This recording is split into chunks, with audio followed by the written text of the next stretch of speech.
अरे कहेला जबाना की विदाई होला बेटी के, असली विदाई तो हो खेला परदेसी के। ससुरा में बेटी संगे घटना घटी जई है, नैहर के लोगवा फौरन दौड़ल चली आई है।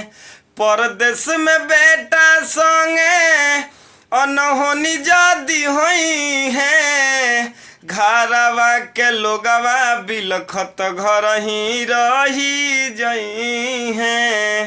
अरे वीडियो कॉल पर देखे परिवार घर खेती के, असली विदाई तो हो खेला परदेसी के।